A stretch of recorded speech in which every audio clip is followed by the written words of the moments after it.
baik di masyarakat. Ya, kalau kita pilih majelis saja ini termasuk persyaratan. Dikenal baik di masyarakat, ya. Berjiwa sosial dan dermawan.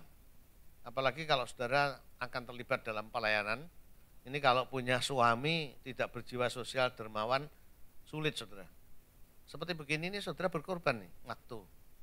Ada yang mungkin izin kerja sebagainya. Ini kalau tidak berjiwa sosial, pelayanan sulit saudara. Maka seringkali saya juga diminta ceramah ya di kalangan majelis itu keseimbangan antara keluarga dan pekerjaan dan pelayanan itu penting. Nah di Chrysoperos di yayasan saya diam-diam punya strategi sendiri.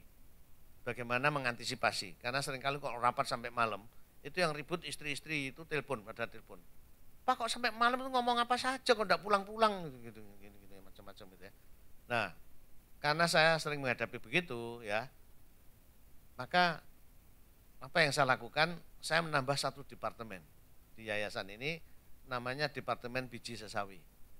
Dan ini yang mengurusi ibu-ibu, pekerjaannya sangat sederhana, ibu-ibu, yaitu mengumpulkan dana sedikit demi sedikit menjadi bukit untuk mendukung hamba-hamba Tuhan di pedesaan, untuk mendukung guru-guru agama, untuk mendukung mahasiswa teologi yang sudah hampir selesai tapi karena keadaan keuangan tidak bisa menyelesaikan, kita support.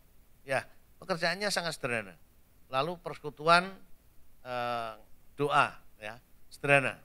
Nah, lalu pertama kami minta pengurus mendampingi, lalu ajak istri mereka. Setelah berapa bulan kami tinggal, semua suami mengundurkan diri, perempuan semua yang ngurusi. Dan ternyata berhasil. Apa berhasilnya? Saya ikut pendengaran mereka kalau rapat tuh. Jebule rapat tuh kayak gini ya gitu. Ternyata enggak gampang ya, cuma bagi duit aja kok ya sulit ya.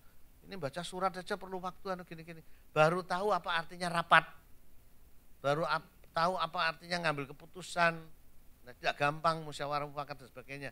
Sehingga dengan demikian akhirnya mereka bisa mencicipi oh apa tuh yang dilakukan majelis, apa yang dilakukan gereja, rapat itu seperti apa sebagainya. Nah, hal ini salah satu cara ya untuk bisa mengantisipasi.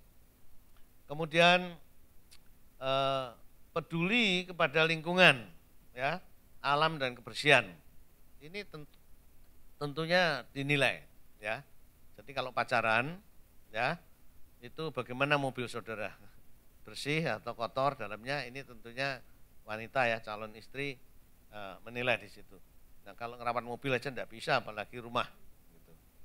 Jadi ini karakter moral dan etika. Moral dan etika tadi sudah saya singgung, tidak penjudi, tidak pemabuk, tidak selingkuh. Ini yang umum ya. Kalau saudara tanya kamu ingin suami yang seperti apa? Tidak penjudi, tidak pemabuk, tidak selingkuh. Karena tiga ini serangkai saudara. Biasanya pria yang suka berjudi itu mabuk-mabuk, lalu selingkuh gitu ya. Jadi kalau bisa terhindar dari tiga hal ini, senang gitu ya. Lalu yang keempat tidak brutal, tidak suka memukul, tidak suka memukul. Saudara, soal memukul ini Kolose 3:19 itu sudah dilarang ya. Saya bacakan. Kolose 3:19.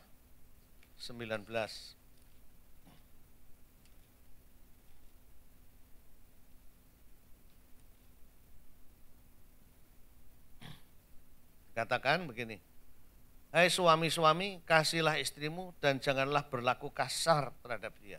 Apalagi sampai memukul, menganiaya. Tidak boleh, tidak boleh. Mengapa tidak boleh? Ada dua alasan. Pertama, alasan yang common sense aja.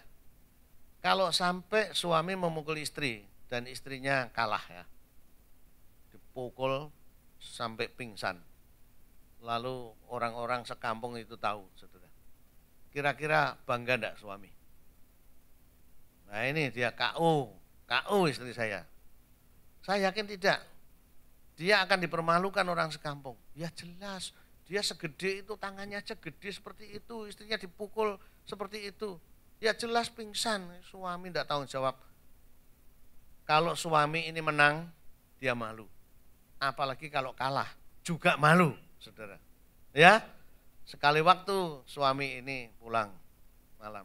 Ya disambut baik sama istrinya, bukai pintu, ya disambut baik, kasih minum teh hangat gitu sebagainya.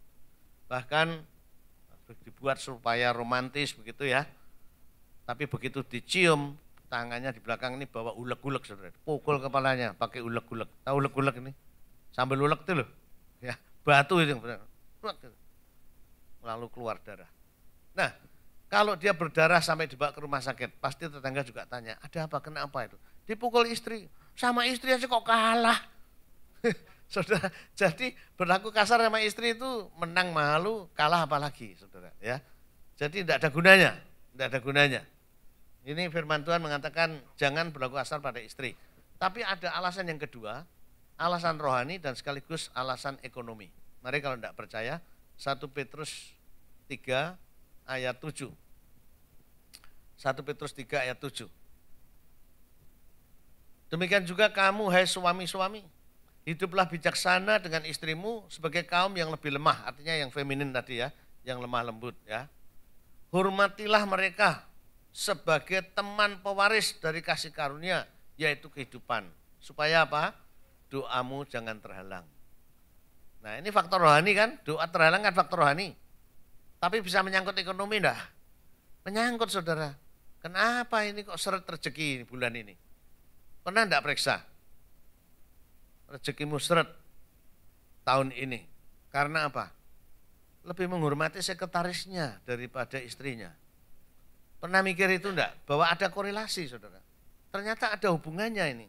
Kalau kita mulai tidak lagi menghormati istri, yang disahkan oleh Tuhan, yang diberkati, maka itu membuat doa kita terhalang. Nah kalau doa kita terhalang, rezeki pun jadi seret saudara.